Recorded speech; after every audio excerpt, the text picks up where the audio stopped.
call this work session to order. We're going to start. So this is going to be a little bit longer. We have an hour and a half today, and I envision this as probably the first in a hopefully short series of these kind of meetings, maybe 2 or 3 meetings that we discuss this. We don't have any legislation in front of us yet, but I wanted us to discuss some of the issues relating bear and human interactions. So we're going to go around this table, but then we're also going to introduce everyone in the audience because I think there are a number of interested parties here. So let's start with you, Mr. Dyson. Dyson. Fred Dyson. Forrest Dunbar. John. John Weddleton. Suzanne LaFrance. Dick Train. Ira Perman. Amy Dubosky. Pete Peterson. Gene Haynes. Great.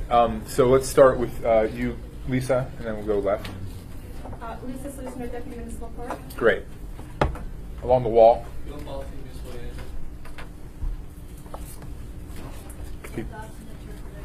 thank you. Mark Spafford, General Manager, Solid Waste Services. Jason McDonald, Florida Waste General Manager. Frost, Acting Director of Health Services and Chief of Rick Byrne, Legal assistant. I'm Susan when I'm a reporter with the Anchorage Daily News. Thank you. Kathy Goodson, Turnigan Resident. Nate Grams, Dr. Senator Wojcicki. John Thompson with KTBA. Susanna Caldwell, Solid Waste Services Recycling Coordinator. Greg. Staff Sort of Review. Corey Stansworth, Alaska Department of Fish and Game. Joanna Dave Battle, Fish and Game. Josh James, Operations Manager, Alaska West. Kurt Froning, District Manager, Alaska West. Steve Television Planning. Okay, so we've got a number of things in front of us here, handouts, and we have a number of organizations here, but we don't have a really set agenda. So I'm wondering if there's what's that? Jack Frost had a brief summary of. I think Chris just handed it up. So I was going to, is that what this is? Okay. The executive summary, John, is that what you're talking This about? here? No, that's It something. says refuse solid waste. Yeah, that's a proposal. So that was what I wanted to start with Mr. Frost and potentially Mr. Schutte if he wants to get involved too, but the administration and any statements they might want to make about ways that we can perhaps change our solid waste and refuse system to prevent the kind of issues we've seen this summer. Mr. Frost, if you would. So what we intend, in the code now currently, there are 3 different code sections that cover different ways of handling garbage and waste. So what we are proposing is a single standard, simple standards that are applied municipal-wide. And it starts with the type of container that it will be insect-proof, rodent-proof, leak-proof. Plastic bags will, our recommendation is no longer be just plastic bags as garbage containers alone, standalone, so that rodents, birds, bears, etc. can get into them. You can still use plastic bags, put them into your trash. A second use of plastic bags is you can have them outside the trash can if you're holding rubbish, which is defined as leaves, paper, those types of things. Don't attract that. Get a couple other things in there, and then also we're defining the hours that the trash receptacles can be put up to the curb for pickup. On the day of pickup, no earlier than 5 a.m. and then brought back no later than 10 p.m. So a lot of the interaction we're seeing with wildlife is people putting their trash out too early, and just with our existing standards, they're just not enforceable. And then one other thing was storage of cans cannot be in the front yard for receptacles. It has to be behind the front plate of the house. Understanding a lot of people don't have garages, that sort of thing, so it keeps it back, keeps it more sightly that way. Mm-hmm. And then finally, we made some recommendations on fines to see on the back. First offense recommendation is, it was 12 calendar months, is $150. The second offense within 12 months is doubled at $300, and the third and subsequent offenses are $600. The purpose of that is we have some chronic violators, typically in multiplexes, and trying to put the impetus on the property owner that this is your property, we're not your property managers, please take care of your trash and just keep the animal interaction. Thank you, Mr. Frost. So I have a couple of questions, then we'll go to Mr. Train and Mr. Weddleton. So well, two. I think the big one, which I imagine will drive part of this conversation, is you talked about this uniform standard, community-wide, and I assume that will impact, Alaska Waste just as much as SWS. Is that correct? So Correct. We don't, as far as impacting Blue Arctic, the actual everyone else. waste collectors, yeah. the intent of this has no impact on them whatsoever, I don't believe. They may disagree. This is how the individual property owners and tenants handle their property, handle their trash before it comes out for pickup. So the second question I have is, you talk about the plane of the house. Yes. So I'm thinking about a particular circle, which Mr. Smith, I'm sure, is also very familiar with, called Orange Circle, that is in my district. And a lot of the houses back up against the wildlife corridor. And so if you were to put it behind the plane of the house, you would actually move it closer to where the bears are going to come from. How do you resolve, and there are no garages in this district either, or in this area either, so how do you resolve that kind of thing and not sort of perversely incentivizing them, making it more attractive to bears? I think we opened it up for discussion because I hadn't even considered it. I don't Okay. know. Okay. Thank you, Mr. Frost. So we have Mr. Trainee and Mr. Weddleton. How would you enforce this? Quite frankly, you can write all the verbiage you want, but are you going to have somebody out there to inspect every street in Anchorage at 5 a.m.? Or how are you going to do this? Because I know a lot of people put the garbage out the night before. And that's So the- are you going to run around, give them tickets, or how are you going to enforce it? I mean, I appreciate you write it down, but tell me what the enforcement mechanism is. That's exactly what it is. We're wanting to do that very same thing this year, but with the three different code provisions, we wouldn't prevail at hearings. So if you notice on the second page there, we define what violations actually are. And that is the hope, is that we've already done our education effort for years, and now if we begin an enforcement effort, I don't think it'll take very long before people realize that it is important that they maintain their trash in a responsible manner. Jack, do you have the staff to do this? It's not going to be a full lot. No, we enforce, as you know, 9 codes. So no, it's going to be thin, but it's going to be targeted on the problem areas. Try to get it done. Thank you, Mr. Chairman. Thank you, Mr. Trainee. Mr. Weddleton? A couple of things, let's hit real quickly. So I handed out, I think in that stack is an executive summary for a study from 2010, I think it was 2010, Anchorage residents' opinions on bear and moose management. So it's a pretty big document. It has all the details in their survey, but it is kind of interesting. And this is just background as we move forward with this. But one thing is there was a lot of support for finding people who don't protect their trash from bears. And some interesting views. Do we have too many bears, too few, and what should we do about it? But that's just kind of handed out for some background. On this list, it seems like a good start, but what we're really hearing is this doesn't really provide protection from bears. So we have it doesn't address bear cans, and in certain areas, perhaps much of Anchorage, we need trash cans that are bear proof and a way to enforce it. The state, and I was hoping we would have something in our code that would match this, but the state has the code 5 AAC 92-230. I'm sure Mr. Battle has it memorized. A person may not intentionally feed a moose, except under terms of a permit issued by the department, bear, wolf, coyote, fox, or wolverine, or negligently leave human food, pet food, or garbage in a manner that attracts these animals. And that's up to a $310 fine. This is what we need. I mean, really our issue now, I mean, I suppose there's a lot of issues with people. Their dogs get into their trash and causes a problem. But we have a problem with bears getting into trash in neighborhoods. Draws more bears in the neighborhood, and we all know the issues. And that's what we're really hearing a lot about this year, last year, and for over a decade. So what would you feel about putting something very similar to that into our code? Yeah, Jack. it sounds like it'd be helpful. Okay. Mr. Peterson? Well, thank you, Mr. Chairman. And so I would expect that, like many things that code enforcement does, this would be complaint driven. Is that right? If somebody calls us today, my neighbor keeps putting this trash out on Saturday night, they don't come until pick it up until Monday. You guys would go out there and see if there's actually garbage in the garbage can, and then write him a ticket or give him a warning or something. Or That would be one of 2 ways, Mr. Peterson. What our intent was on this was that we would be actually proactive and begin going out the day before and getting to the neighborhoods. Oh, wow. And it's not going to be very long, I don't believe, doing that the word's going to get around it, and people will understand that they need to take more responsibility for their trash. And so then one follow-up on an earlier item, I've got Chester Creek behind the condos in my neighborhood. And so if we put the trash cans in the backyard, it would actually be much closer to where the bears are more likely to be seen.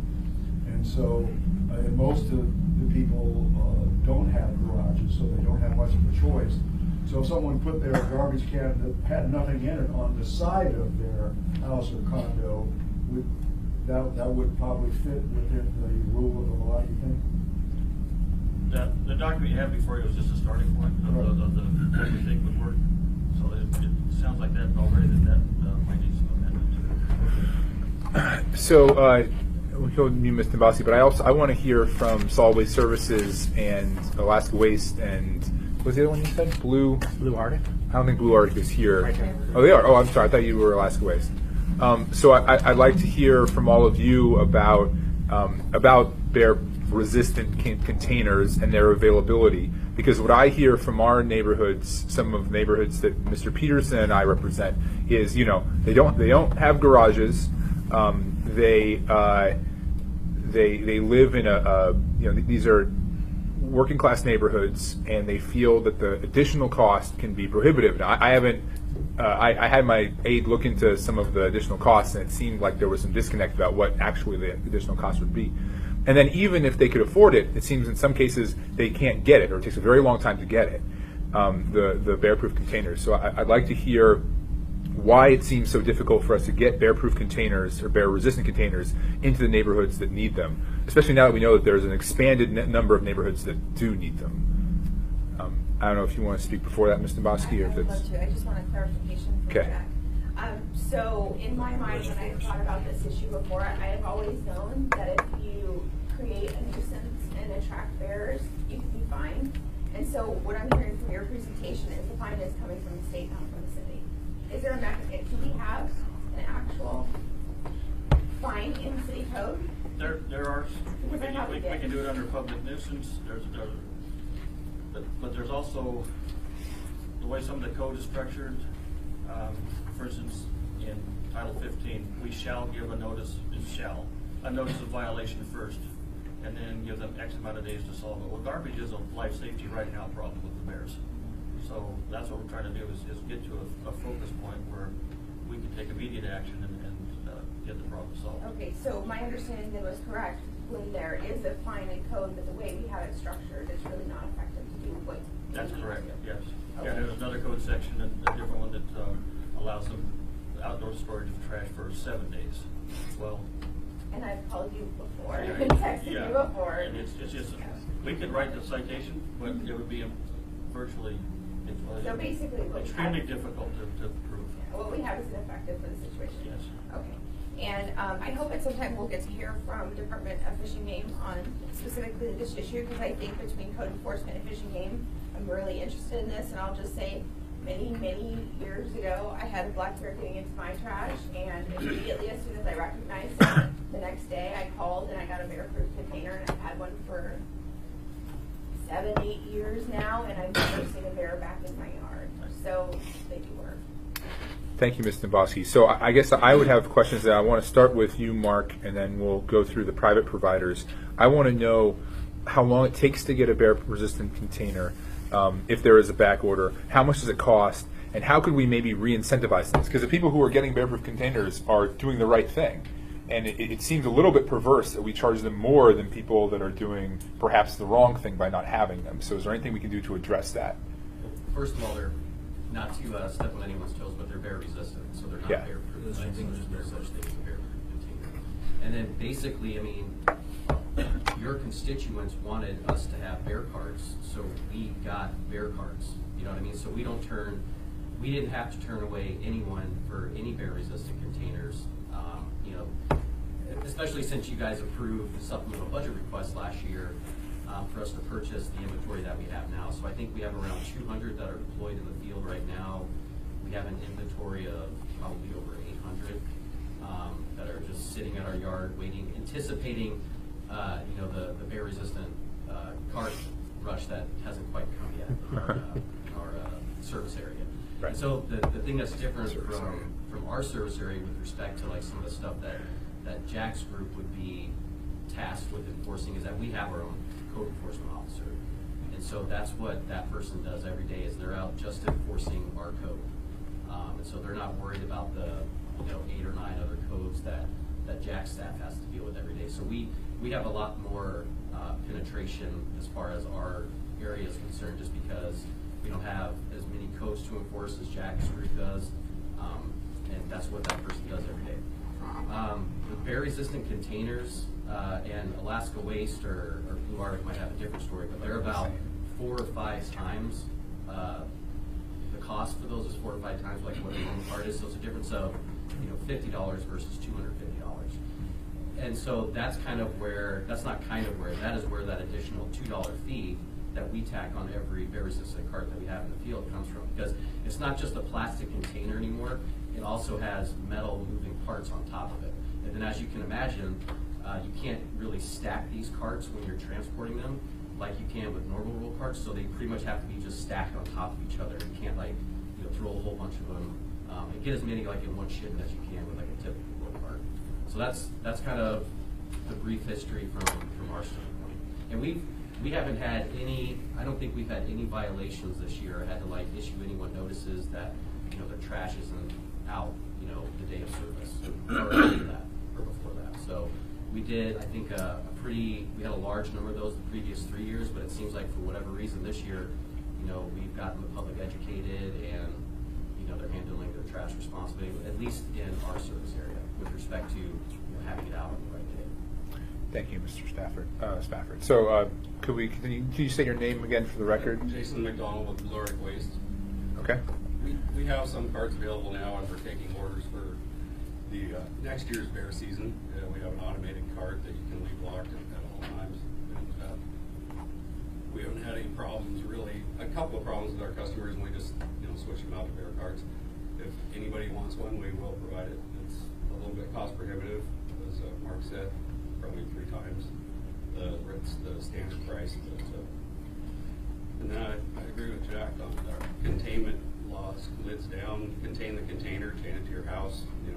Whatever you can do to deter pests from wanting to get into your trash.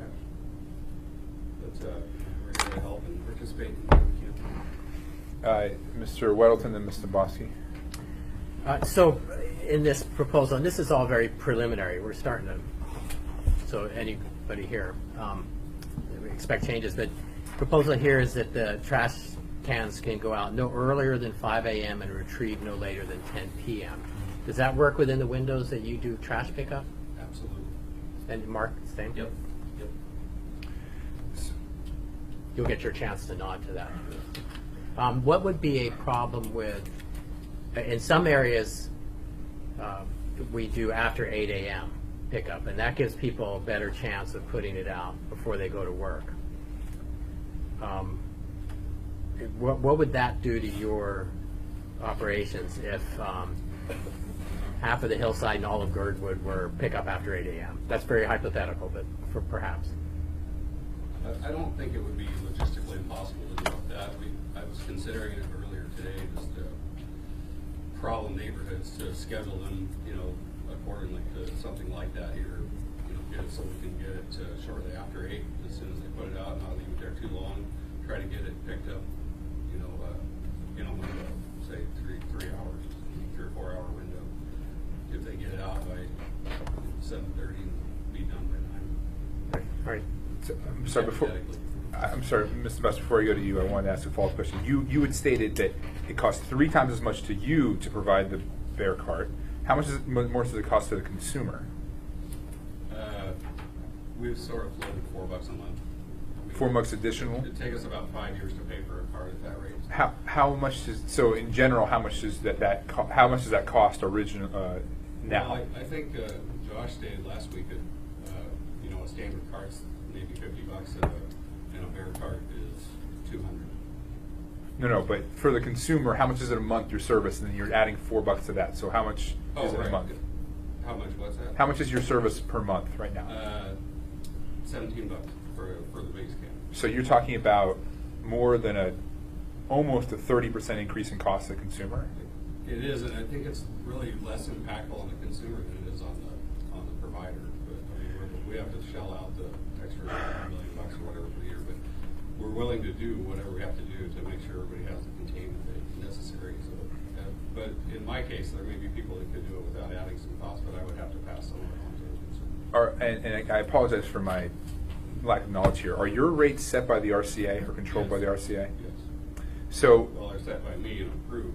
Right. by the RCA. So it occurs to me that what we're doing by asking a 30% increase on the people who need bear carts in the bear areas is we're sort of putting the onus and the cost on that narrow group of your total consumer base, right? Correct. If there were some way to spread it out amongst everyone at a smaller cost, for example, if we said you must provide a bear cart at the same price that you will provide a regular cart, could you then, get approval from the RCA to spread that out? We would have to take that up with the RCA, but it's they don't regulate rental. They don't regulate. They only regulate the actual haulers, the hauling. So they don't regulate containers at this time. I'm not really inclined to ask them to. So I don't know that I'm inclined to ask them to ask anybody to make bear carts mandatory anywhere, really. I think that No, we're not making it mandatory. We're just making it so you'd have to provide them at the same cost. Oh, sure, yeah, we could, whatever. We could just, we could come up with a proposal, we could look at it. Anything that spreads the cost out over all of us is much better. Thank you. Ms. Zimbowski, I apologize for keeping you in the queue.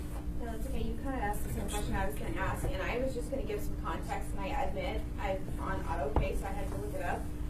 But I have Alaska Waste, who I love. No offense to anybody else. But I have I have a recycling bin, and I have a bear food container, and my total bill for all of it is only $32.27 a month. But again, I have a recycling bin, so that's a little different.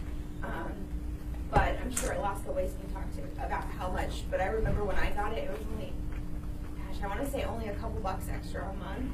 And to me, it was well worth it because it just dealt with a bear issue completely. And multiple of my neighbors on my street got it too. Thank you, Ms. Zimbowski. Mr. Training.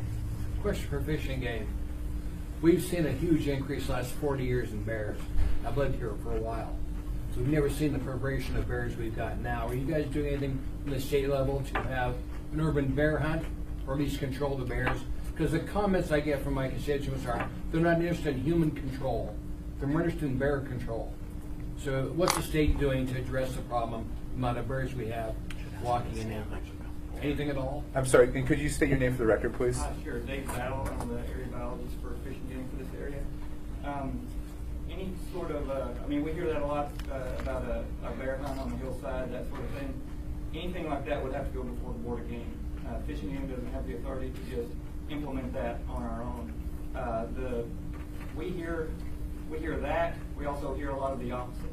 We hear a lot from residents who don't think it's as much of a problem. Like going back to that public opinion survey, there's a wide variety of opinions. It's not like everybody in a particular area is all telling us the same thing that says we want to hunt. We're hearing that. We're hearing the whole range of opinions. So, but the big thing is if the people want a hunt down on the hillside, because most of this area, like Succulent State Park and Jay Bear, we have hunts in most of the areas that seem huntable. So any new hunts are going to have to go before the Board of Game. It's not something we can just implement on our own. Another question, thank you. Oh, thank you. Mr. Dyson and Ms. LaFrance. Yeah, thank you, Mr. Chairman. I'm glad this hearing is also about moose. And the bears get the attention, but two good friends of mine were stomped to death by moose, Marcy Trent and Emily Ivanoff Brown in our city. And I can tell you from personal experience, and you can look at the statistics, the damage and personal injury from hitting a moose is very significant. Our moose are tall enough to go over the hood of most cars, and they end up in the wheelhouse with you, and a non-trivial and can be a spiritual experience. And so I want us to talk about moose in all of this, even though it's not getting much press. Thank you, Mr. Dyson. Ms. LaFrance. Thank you, Mr. Chair. To follow up on Mr. Trainey's question to Fish and Game, that's a point that comes up many times in emails, a number of bears. And how many bears, I mean, do we have in Anchorage Bowl, and do you think we have too many for the number of people here? That's a tough question because we've never done a survey in Anchorage and in the Anchorage Bowl. We certainly have a lot of anecdotal reports that there seem to be more bears, particularly within the city, than there were, 30, 40 years ago. To do an actual survey of bears, you have to do it in a densely forested area like this. You basically have to do DNA work, like hair traps, market capture statistics.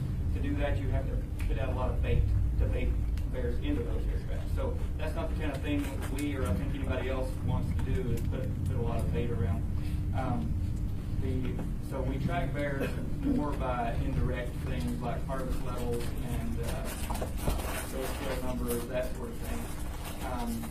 Conflicts certainly seem to have increased. Now, whether that is because bear numbers have actually increased, or it's because there are so many more people in Anchorage now than there were 30 or 40 years ago. So for one thing, you have a lot more eyes out there to see them, and for another thing, we have a lot more trash out there to attract them into the town. So really what we need to do, I guess, people tend to concentrate on, are there more bears than there used to be?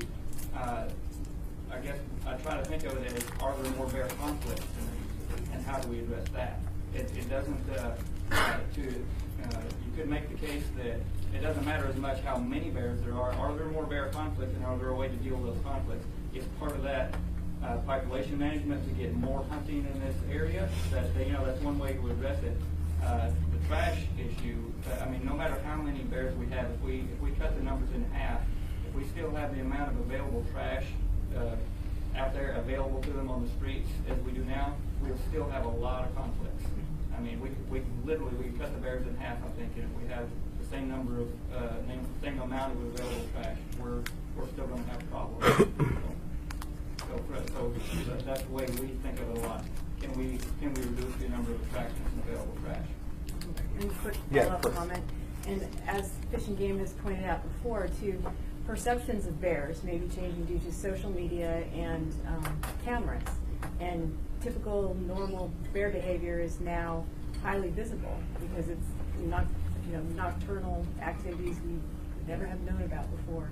Yeah, there's a lot more awareness of it now, even just a few years ago, because we have social media.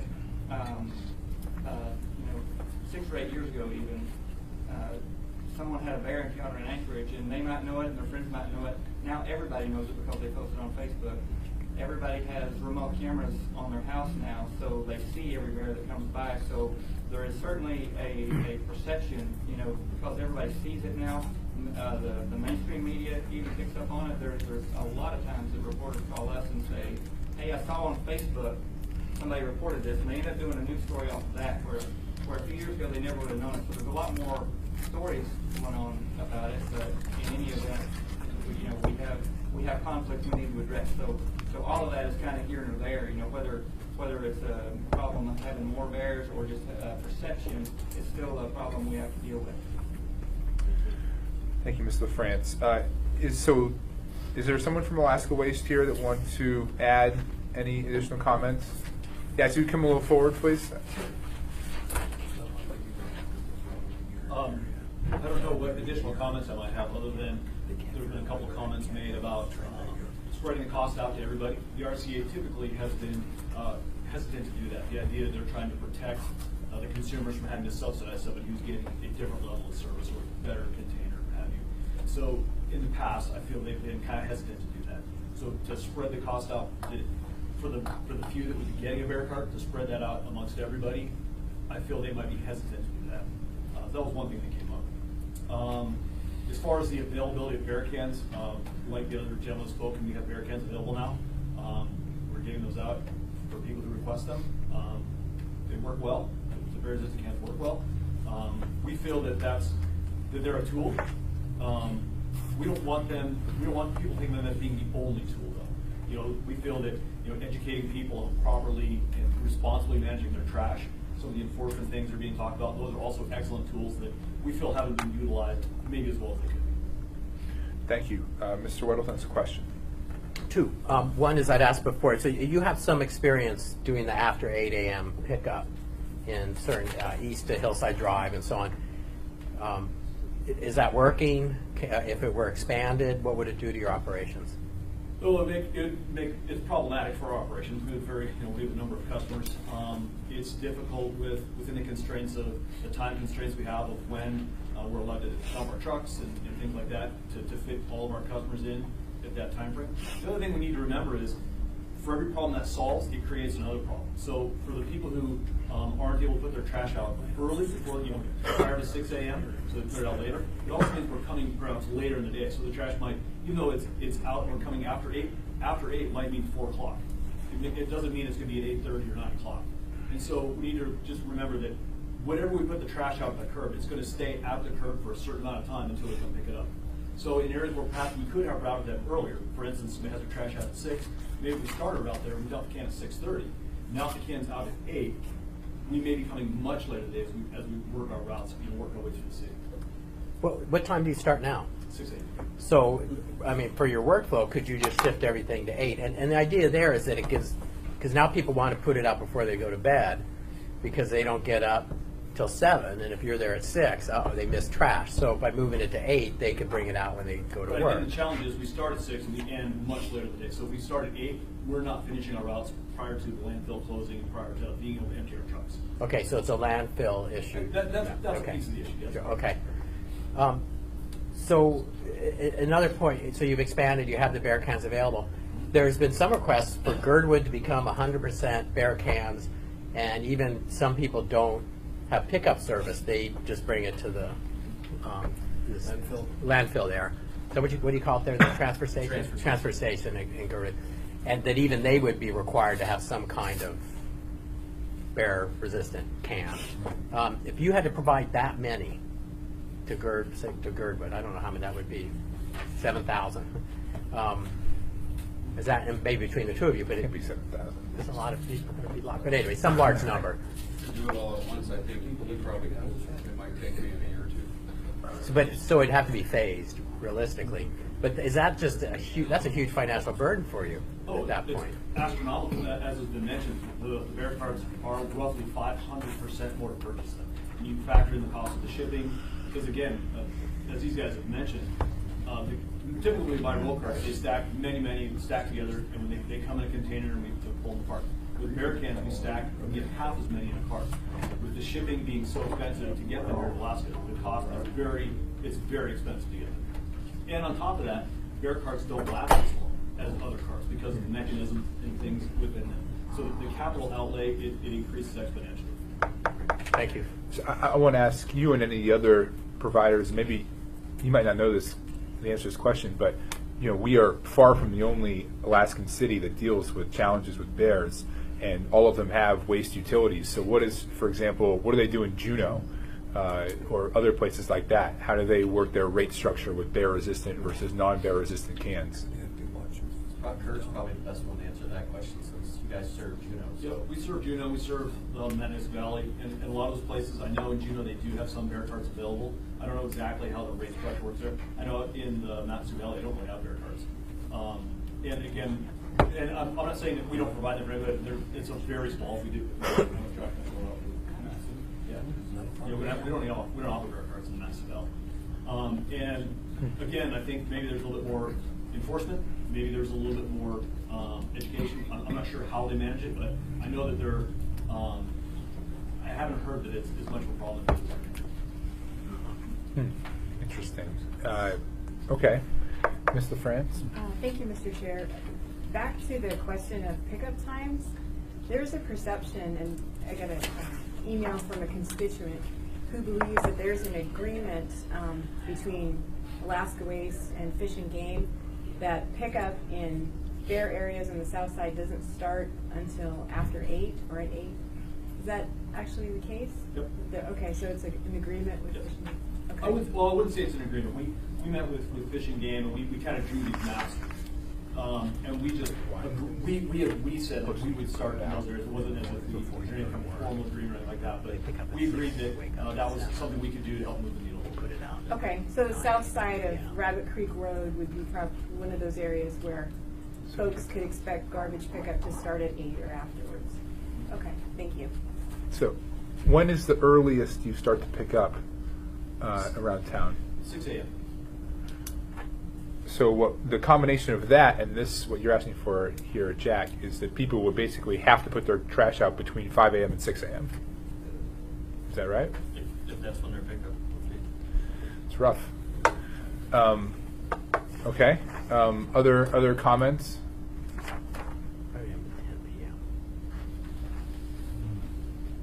What time? Well, they couldn't do it the day before, and they could pick up as at 6. Mr. Peterson? Thank you, Mr. Chairman. So my question is, do we have any entire subdivisions who have decided that they're going to require everyone, or homeowners association or whatever it is, require everyone that lives there to have a bear-resistant container? Are we aware of anything that's happened like that at this point? To my knowledge, none of our customers have done that. None of our home associations or the resources have done that. Thank you. Thank you, Mr. Peterson. More if we have time. Yeah, go ahead, John. We've got time. Okay. Jack, back to you. You know, one thing, looking here, so with your, I mean, you've said at this point, the first thing you do if you have a neighborhood that clearly has a problem, you're sending out notices. Is that correct? Yes. And just kind of warning. And is that, how effective is that? We've been doing it for, what, 7 years? About 7 years. It's been very effective. Okay, so then if it isn't, then you go and you would cite them. That's the first offense, $150. Is it possible within your operations if we said, okay, here's your thing, $150, but we'll cut it to $75 if you sign up for a bear card? Is that legal, Dean? I think so. I could do it for you. Could you repeat that? Is that changing tariffs? Out of my league, I'm just wondering. Well, you know, I was just thinking, you know, if someone gets a warning and then that they didn't get the message, you go and you find out they've got trash overflowing their trash can and in a bear area, and you say, look, it's a $150 fine, but I can knock it down to $75 if you sign up with a bear can. Yes, we can do it. If we issue a citation and throw a stipulated agreement, we can outlet. If basically it becomes a contract, we can enter stipulation. Sure, we could do that. But I just, again, I don't know what the ramifications are with the RCA. Is that increasing it? I don't know. Okay. We have a question from Go Mr. ahead, you Trainee. can jump over there. Jack, if we issue a citation and the person wants to protest it, they then appeal the hearing officer, correct? Yes. How often do you guys prevail to the hearing officer? What I understand, not every time you prevail on that. So I'm just wondering what mechanism we're going to build if we do this. Because you'd have to have somebody support you, and then we'd have to increase the hearing officer staff, Jack. That would be the route. That would be through the administrative hearing officer. Yes. Okay. Thank you. Thank you. Mr. Weddleton, do you have more? So you've essentially here accepted that some people can store their trash in plastic bags, and you're trying to get a uniform around the city, but in certain parts of the city, and I think we've saw videos recently, you know, Chugach Foothills, is that what it's called? Chugach Foothills, and certainly on the hillside, storing trash, probably even rubbish, in plastic bags outside is baiting bears. If you read the definition of rubbish, there's no food stuff at all. It's Right. it's newspapers, it's news, that sort of thing. I could see a bear pawing through it anyway, but Sure. but you say it's trash then in a bag. Are there certain? I thought some places in town you have to have it enclosed, your trash can enclosed in a wood box or something like that. Is it parts of town require that? Don't they? If you have an alley, is that right? There's 3 parts of, I'm going to jump in, Rich. There's 3 parts of code where you can pick and choose, yeah. Right, there's nothing that Chris is the old nicknames people used to call rat houses or whatever, where you keep your garbage cans until they'll pick up, but the current code basically says you have to have it in a tightly sealed container or a bag approved by the department. Well, I'm not aware of any bags that have been approved by the department. It's just very old language that's still in the code. Okay, thanks. I have a question for the administration, although I realize our attorney is not here. Maybe Mr. Falsey is able to answer some of these questions about the RCA and the state and their role in this, and any laws they might have that constrain our ability to regulate the trash can providers, so the trash pickup providers. So what we've produced here is an ordinance from Mr. Frost's office that impacts the residents and tries to modify their behavior. But I'm wondering if we also have the authority to, whether it has to do with pickup times or cost structure, do we have the legal authority to mandate those kind of things within the boundaries of the municipality? The definition right now is that we likely do, although it is something we want further research. Right now, our code has three provisions. One is the housing occupancy code, one is the SWS utility code, and one is public nuisance. We wanted to get directly into the game of regulating what the utilities have to do, so they must provide certain bear cards. Our present understanding is that we could do that unless and until the RCA has said it's taken over that question. And as we have canvassed the RCA procedure so far, we've never seen them make a rule on bear cards. So it might be kind of a question. We did a little bit of investigation, but as of now, it seems like that's not law. Okay. And I asked that, I mean, we are in the preliminary stages here. We don't have an ordinance before us. We have sort of a proto-ordinance here. I would ask the administration, and I hope to work with you, that as we go forward, we realize that we're all in this together, right? And hopefully the utilities and the residents can work together, and everybody probably will have to make some sacrifices, but hopefully not anything too painful, to modify our behavior in order to reduce these kind of interactions. So I would look for an ordinance that maybe has both sides addressed. Is there anyone else in the audience who would like to speak? Because we do still have some time. Yes, ma'am. Yeah, Kathy Gleason. I'm wondering, I'm curious about the homeowners associations or particular areas where there may have been problems. Haven't coalesced more and tried to convince everybody in that area that bear-resistant containers might be the way to go and consider it as a potential way to address larger areas rather than driveway curb to home. And maybe even community councils could help out in that at a low level, a voluntary, get the word out, have a community meeting in a certain neighborhood, to have that dialogue, just as part of this bigger effort to address some of the problems that exist. Mr. Perman, do you have any thoughts on that? On that one, I don't know. Mr. Peterson. Mr. Chairman, in our particular district, we have an area called Succulent Heights that has a high propensity to experience bear activity. And the last time I was going through that neighborhood a couple of years ago, I noticed there were a fair number of bear-proof trash cans up there. The community council, as far as I know, has not required that. I don't know whether there's 150 or 200 residents up there or whatever it is, but if it was going to happen, that would be an area where it probably would, happen first. Well, I think our district is interesting in that way, that we have Succulent Heights, which is in a lot of ways different than the rest of our district, and they have been it kind of gets to the biologist's point about this. Like, they have been living amongst the bears for a very long time, and they're very well adapted to it in my experience up there. They also happen to be, on average, sort of higher income and have more ability to purchase these things, and they have adapted well. What we're seeing is these interactions now coming down to other parts of our district that maybe aren't as familiar with them, and that is where we're seeing an increase in the problems. I haven't heard Succulent Heights, they are very concerned and attentive to it, but they're also very much on top of it, I think, in a lot of ways. Yeah, sir? Yeah, hi, Dave Battle again with Fishing Game. Just to talk about Succulent Heights real quick. 10 or 11 years ago, I don't remember exactly when the pilot project took place, to get bear-resistant cans, one of the first efforts to get bear-resistant cans up here. They subsidized bear-resistant cans in a couple of areas. I believe it was Muldoon and Succulent Heights. Both of those were areas that used to get a lot of bear calls to Fish and Game. When that project was over, most of the people in Succulent Heights kept their bear-resistant cans, and there's not as many people down in Muldoon who kept their cans. We almost don't get any calls from Succulent Heights anymore. If we do, it's because a bear killed a moose calf in somebody's yard, and we have to go, remove the attractant or something.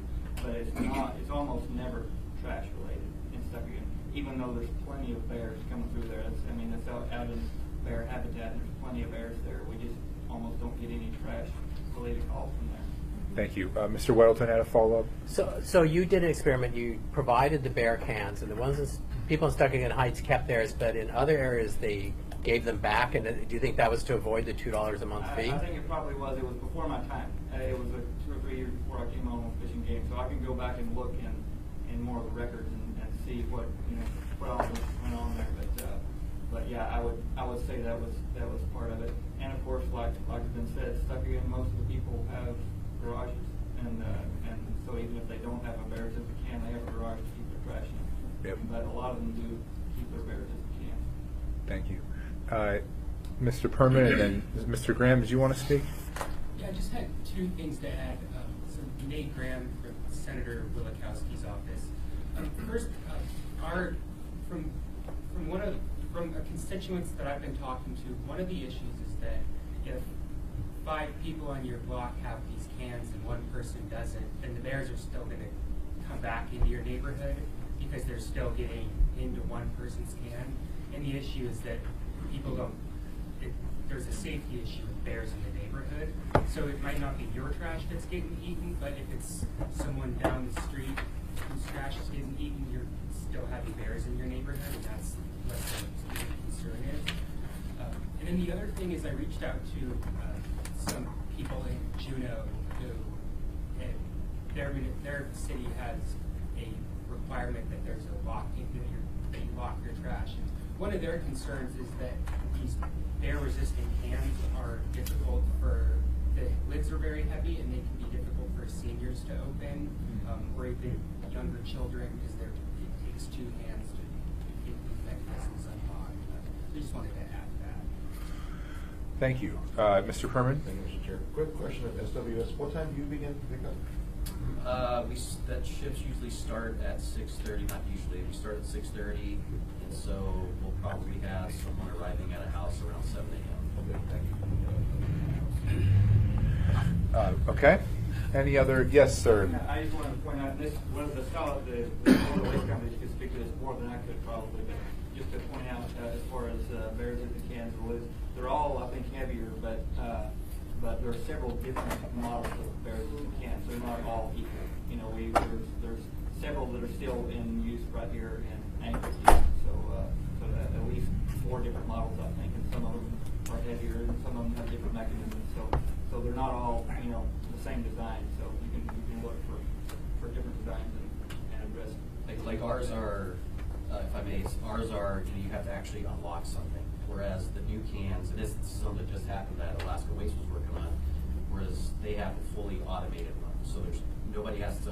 Is that correct, Kurt? Like you don't have to do anything. You just close the lid, make sure it clicks, and when the truck picks it up, it'll dump it out like a gravity feed. Great. I think I need that one, because I have an old type. It does take me 2 hands, but everybody else in my family can do it with 1 hand. But there's like a little twist, and you can hear the mechanism unlock. And then, but like I said, I always put the trash down and use 2 hands, because I'm kind of lengthy. Yeah, they're really nice. I mean, they have a bear head emblazoned on it. They look really good too, and bear claws all around the top of it. It's Yeah, it's I a don't nice have that little one. can. What's up? You know. Good. Okay, I know. But All you right. know, one thing I would like to ask solid waste, what I noticed with the type can that I have is I really have to put it way out in the street, because as it comes, the guy has to reach out, unflick it, and then, so do these bear-resistant cans make your routes longer? Yeah, so one of the questions that came up is the different rates and the expense for units. So with some of the older style cans, they take a lot longer. So there's the cost of purchasing the can, there's the additional cost of running the routes and operating in that way. So yeah, it does add to our routes, absolutely. So our truck normally would come by, and if it was a regular can, just grab it and dump it. He's on his way in 5 to 8 seconds. Now he's spending 35, 40 seconds at that house. Yeah, and I got a note because they talked to the guys at the dump, and I was told by one of my friends that works there, you need to put your can out further because they're having a hard time. So I got scolded. I took care of it. Okay, we're noticed till 1:30, but if there isn't anything else pressing now, like I said before, I do think that once I do hope an ordinance of some kind comes out of this discussion, and that will drive a further work session and public testimony. I don't think it will happen in the next few weeks, next week or two, but I'd like us to have made real progress on this issue by next summer at least. So with that, close this work session. Thank you.